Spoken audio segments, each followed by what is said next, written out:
अस्सलामुअलैकुम। तो आज का हमारे पास लेक्चर नंबर 66 है, जिसका टॉपिक और कंसेप्ट ये है कि हमारे पास एक्सेप्शन हैंडलिंग के चैप्टर में हमारे पास ट्राई केस का कंसेप्ट क्या होता है। तो इसके बारे में हमारे पास ये वीडियो होने वाली है। इस वीडियो को आपने मिस नहीं करना, स्टार्टिंग से लेकर एंड तक देखना है, ताकि आप हर एक कंसेप्ट को अच्छी तरीके से सीख सकें। तो बिना टाइम वेस्ट किया हम वेस्ट कोड पर आते हैं।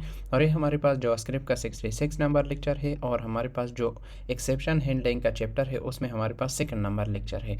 अब इसमें हमारे पास इसका जो टॉपिक है हमारे पास क्या है, ट्राई कैच इन जावास्क्रिप्ट के। हमारे पास ट्राई कैच जावास्क्रिप्ट में या फिर हमारे पास एक्सेप्शन हैंडलिंग में क्या होता है। अब हमारे पास ट्राई क्या होता है, कैच हमारे पास क्या होता है, इसका काम क्या होता है, यहाँ पर हम देख लेते हैं। फिर इसका जब हम प्रैक्टिकल एग्जांपल करेंगे तब आप लोग को सब कुछ समझ में आ जाएगा। एक बार मैं यहाँ पर बता दूँ, जो कि मैंने पिछले वीडियो में भी बताया था जब हमने न्यू चैप्टर एक्सेप्शन हैंडलिंग का शुरू किया था। एक्सेप्शन हैंडलिंग में हम जो कोड करते हैं उसको डिटेक्ट करना, उसको मैनेज करना, हैंडल करना, वो हमारे पास इस चैप्टर में होगा, जो कि हमारे पास क्या है, एक्सेप्शन हैंडलिंग है। अब हमारे पास ट्राई क्या है, try is use to test code that may cause an error. ये क्या काम करता है, ट्राई हमारे पास इस्तेमाल होता है कोड को टेस्ट करने के लिए, ताकि उसमें हमारे पास कुछ कॉज एंड एरर हमारे पास तो नहीं है, कुछ एरर हमारे पास अगर कोड में हो तो उसको टेस्ट करने के लिए हम क्या यूज़ करते हैं, ट्राई को यूज़ करते हैं।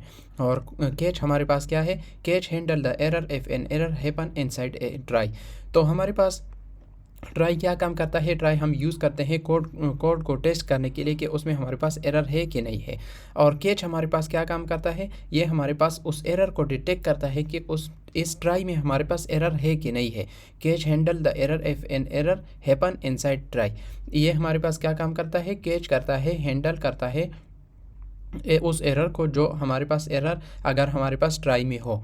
तो अगर सिंपल वर्ड में कैच को बता दूं तो कैच हमारे पास क्या काम करता है, एरर को डिटेक्ट करता है, एरर को क्या करता है, डिटेक्ट करता है, और उसको हैंडल करता है कि हमारे पास ट्राई में हमने जो कोड रखा है उसमें एरर हमारे पास है कि नहीं है। अब इसका जब हम प्रैक्टिकल एग्जाम्पल करेंगे तब आप लोग को सब कुछ समझ में आ जाएगा।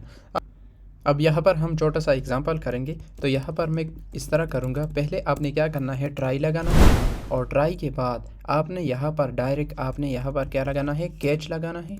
इस तरह आपने लगाना है कैच, और फिर उसके बाद फिर आपने करली ब्रेसेस लगाने हैं, और इस कैच के बाद आपने पेरेंथेसिस लगाने हैं, और यहाँ पर एरर के नाम से यहाँ पर एक पैरामीटर आपने क्या करना है, पास करना है।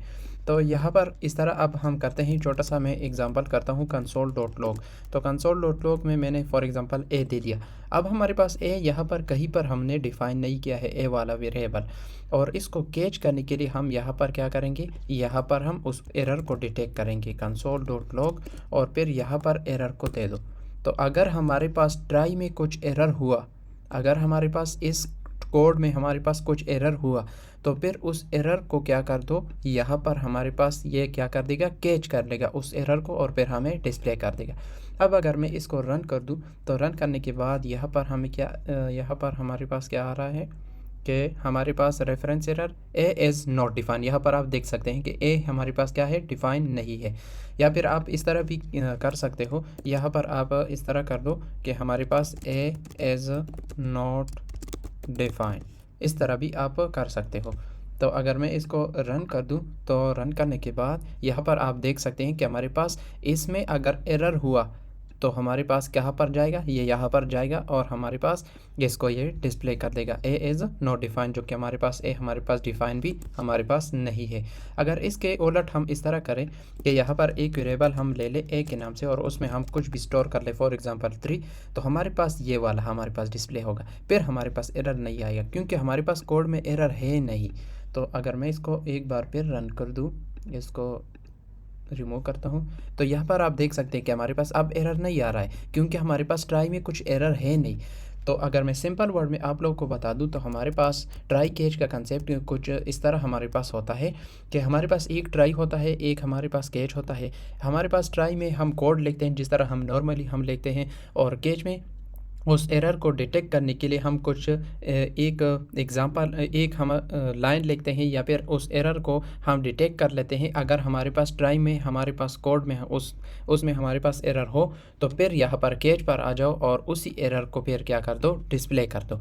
तो इस तरह का कंसेप्ट हमारे पास होता है एक्सेप्शन हैंडलिंग के चैप्टर में ट्राई कैच का। तो अगर इसके हवाले से किसी को कोई भी कन्फ्यूजन हो, कोई इशू हो, तो आप कमेंट सेक्शन में ज़रूर बता दें।